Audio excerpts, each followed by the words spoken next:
Welcome friends, this is Harshad Parekh inviting you to listen to some of my short writings on philosophy, religion, psychology, spirituality, education, Krishnamurti and nature.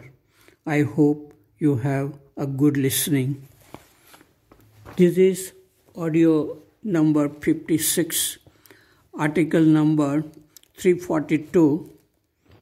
It is about God is everywhere. A 16 years old boy was visiting a temple, a church and a mosque in his town. This boy's parents had no interest in any religion, and they did not know that their son was interested in Hindu, Christian and Muslim religions simultaneously. The Pandit in the temple thought that this boy was a Hindu. The priest in the church thought that the boy was a Christian. The Imam in the mosque thought that this boy was a Muslim. When the Pandit, the priest and the Imam came to know that this boy was visiting all three places of worship, they were confused. They visited the boy's house simultaneously and met the boy's parents. They all confronted the boy and told him that he cannot be a Hindu, a Muslim, and a Christian at the same time. They began to praise their own religion and criticize other religions. The boy said that he was sincerely interested in realizing God, and God existed in all places. Both Ramakrishna and Gandhiji said that all religions are true. The boy had no conflicts in his mind. The boy was influenced by Ramakrishna and Gandhiji.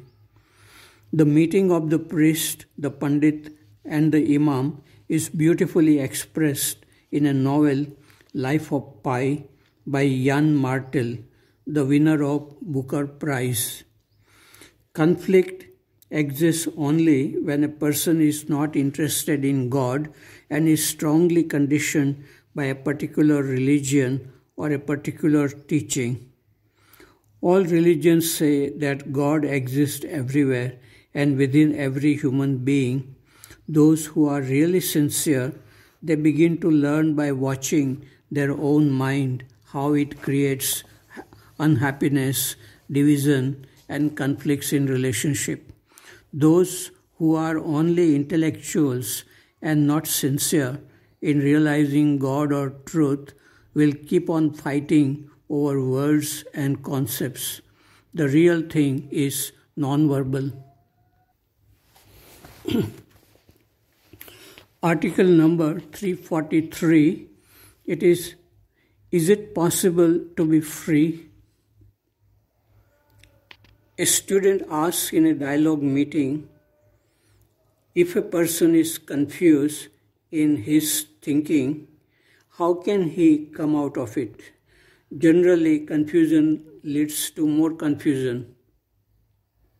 Yes, that is true. I had once seen a rat trying to catch its own short tail. The rat was going round and round, caught in a habit, and was unaware of the presence of people around who were laughing.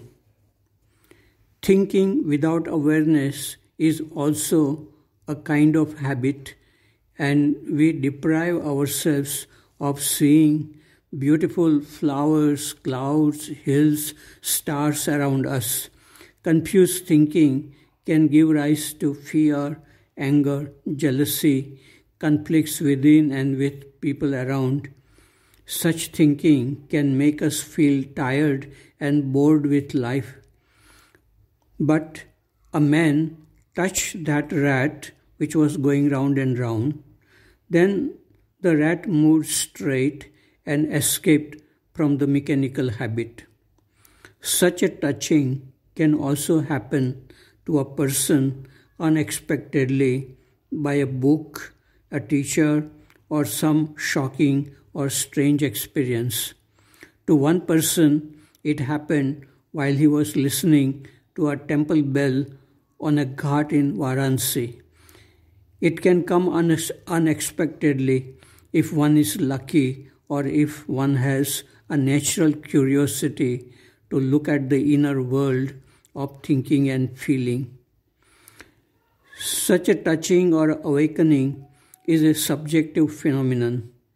But once such an awakening happens, the person feels that life has a meaning or purpose. The purpose would be to live with such awakening every day, to see things fresh, to live with love and beauty. Then love and beauty are no longer based on attachments to people and property. Article number 344. It is about a culture class. This morning I had a culture class with one section of 10th standard. Before the class started, I saw that some boys looked restless. When we all sat quietly in a small circle, these boys were unable to sit comfortably. When I asked them if they were all right in their body and mind, they said yes. But they continued to be restless in body and mind. The way we sit, listen, and speak shows the inner working of our mind. It is extremely difficult to be silent, aware, and speak and listen from such a state. We discuss the art of looking, listening, and learning. We also discuss about violence and corruption. One boy argued that a person can be corrupt and yet be happy. Of course, a corrupt person may look happy when he is with his friends during the daytime, but at night he may have nightmares about getting caught. Do students behave well only when teachers are supervising them, or they behave well even in the absence of teachers? Is it possible to put on a mask to live with hypocrisy and yet be happy? Article number 345. It is about what is your top priority. When I was the housemaster of boys' hostel in the Valley School in Bangalore in 2004, I asked senior students of classes 11 and 12 about priorities in their life. Their priorities were academics, sports, entertainments, and food. I asked them, what about philosophy of living with love, happiness, freedom? One boy answered, sir, that can wait until we are 40. But when you are 40, it is too late. Then you are busy with job, family, and other responsibility. This song says, लड़कपन खेल में खोया, जवानी नींद भर सोया, बुढ़ापा देख कर रोया, वही किस्सा पुराना है, सजन रे झूठ मत बोलो. It means the childhood was gone in playing, in youth I slept, now in old age I feel like crying. This is the same old story.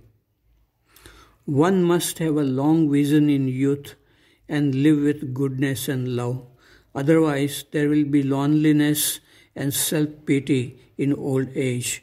The future depends on how we live now in the present. Article number 346. It's about an imagination. I said to students in one of my culture class in Rishi Valley, imagine that there is a cat and a rat in a room. The cat looks at the rat and the rat runs for its life. It finds a hole in a wall and it disappears in the hole. The cat is waiting outside with intense alertness. The cat would jump on the rat the moment it comes out from the hole.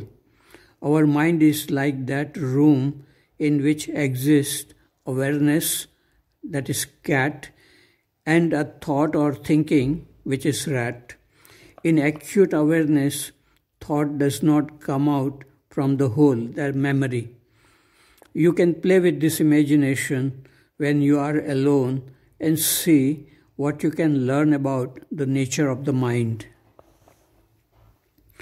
Article number 347.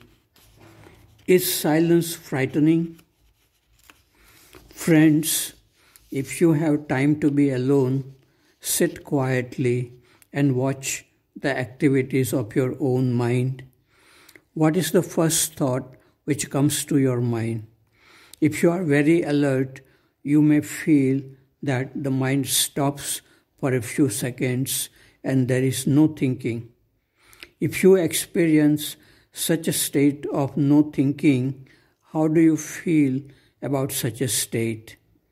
Is it frightening or is it a wonderful, peaceful state? A student in my culture class at Rishi Valley said, "Sir, it is frightening to be without thinking." Most of us are really frightened to be alone and to be silent within. But this is the state of freedom yogis and sages talk about. We are not interested in freedom. We are interested in noise of activities and pleasures of the senses and the continuity of time, thinking, and self or ego. Those who are really interested in freedom will not be afraid to be silent. Article number 348. It is about Guru Datt. Can a person who is very unhappy, depressed, and bitter about some bad experience he went through in his life, can he come back to the state of happiness again? Generally, such a person keeps on remembering the past and lives in depression.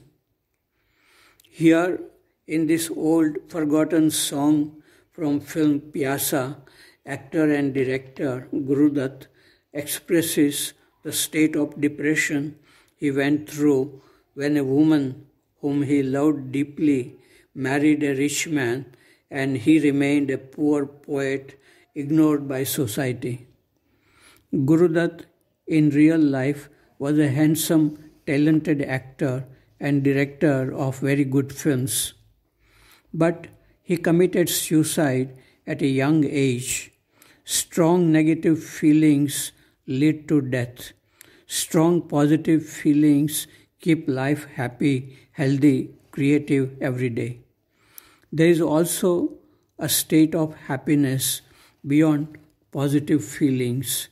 It is a state when the feeling of I does not exist, but awareness exists in which thinking and feeling unfold and are seen clearly as they are without attachment or identification with such thinking and feeling.